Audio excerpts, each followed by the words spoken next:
இந்த ஆன்மீகத்துக்கு வந்ததுக்கு அப்புறம் பெரிய பெரிய விஐபிகள், பெரிய பெரிய பணக்காரங்க, பெரிய பெரிய தொழிலதிபர்களுடைய அறிமுகம் எல்லாம் கிடைக்குது.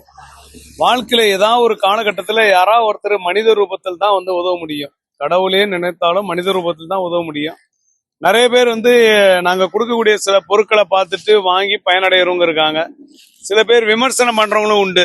இந்த காலத்துல இதெல்லாம் நார்த்திகப்பா, இதெல்லாம் நார்த்திகெல்லாம் இதுப்பா அப்படின்னு சொல்ற குரூப் கூட, சாமியே இல்லைன்னு சொல்ற குரூப் கூட ஒரு காலகட்டத்துல ஏதாவது ஒரு சூழ்நிலையில அவங்களுக்கு கஷ்டம் வரும்போது சாமியை நினைக்கிறாங்க.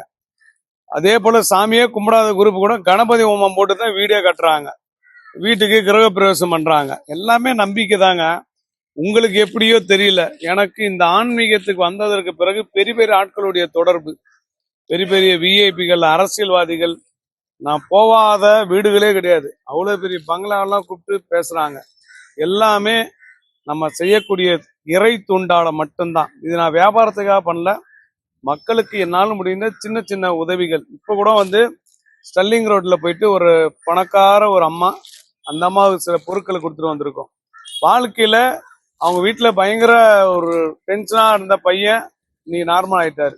எல்லாமே நம்பிக்கை தான். நம்பிக்கை மட்டும் வாழ்க்கையில இருந்தா வாழ்க்கையில வெல்லலாம். ஸோ முயற்சி நம்மளோடது, முடிவு கடவுளோட.